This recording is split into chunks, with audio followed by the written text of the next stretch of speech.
Unang Samuel Kapitulo 4. Pananakop ng mga Filisteo sa Israel. At ang salita ni Samuel ay dumating sa buong Israel, ngayoy lumabas ang Israel laban sa mga Filisteo upang makipagbaka, at humantong sa Ebenezer, at ang mga Filisteo ay humantong sa Afak. At ang mga Filisteo ay hamanay laban sa Israel, at nang sila'y magsagupa, ang Israel ay nasaktan sa harap ng mga Filisteo, at kanilang pinatay sa hukbo sa parang, ay may 4,000 lalaki. At nang ang bayan ay dumating sa kampamento, ay sinabi ng mga matanda sa Israel, bakit sinaktan tayo ngayon ng Panginoon sa harap ng mga Filisteo?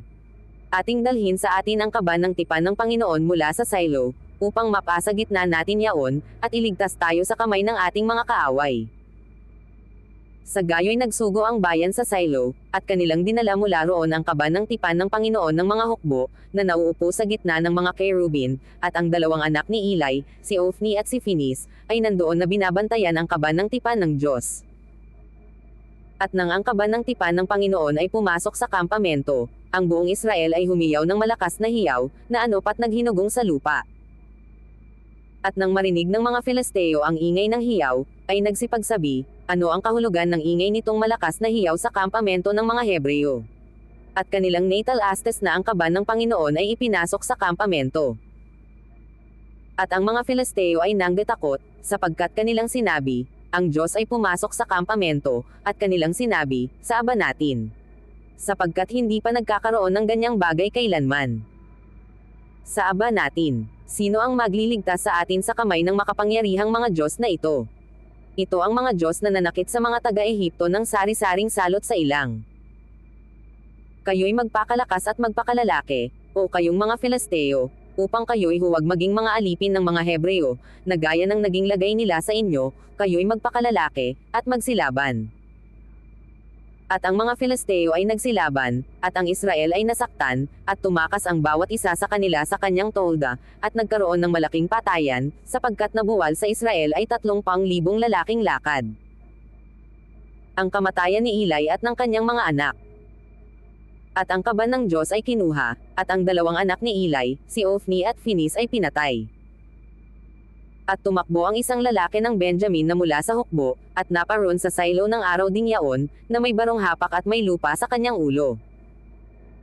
At nang siya'y dumating, narito, si Eli ay nakaupo sa kanyang upuan sa tabi ng daan na nagbabantay, sapagkat ang kanyang puso'y nanginginig dahil sa kaban ng Diyos, at nang ang tao ay pumasok sa bayan, at sisiyan ang mga balita, ang buong bayan ay humiyaw.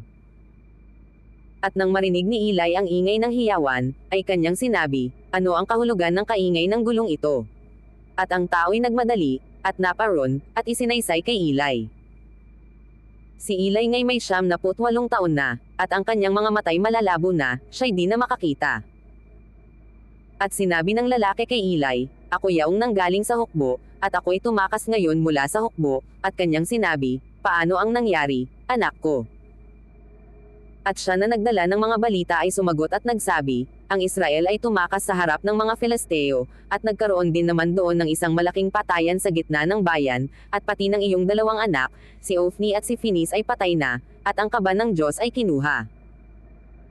At nangyari, nang kanyang banggitin ang kaban ng Diyos, na siya'y nabuwal sa likuran sa kanyang upuan sa dako ng pintuang bayan, at nabalian siya sa leeg, at siya'y namatay, sapagkat siya'y lalaking matanda at mabigat, at hinatulan niya ang Israel na 40 taon. At ang kanyang manugang, na asawa ni Finis, ay buntis na kagampan, at pagkarinig niya ng balita na ang kaban ng Diyos ay kinuha, at ang kanyang biyenan at kanyang asawa ay patay na, ay yumukod siya at napanganak, sapagkat ang kanyang pagdaramdam ay dumating sa kanya. At nang mamatay na siya, ay sinabi sa kanya ng mga babaeng nakatayo sa siping niya, huwag kang matakot, sapagkat ikaw ay nanganak ng isang lalaki, ngunit hindi siya sumagot, o aynal umano man niya.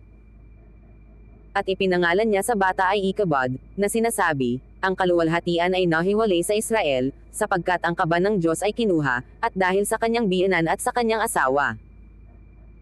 At kanyang sinabi, ang kaluwalhatian ng Diyos ay nahiwalay sa Israel, sapagkat ang kaban ng Diyos ay kinuha.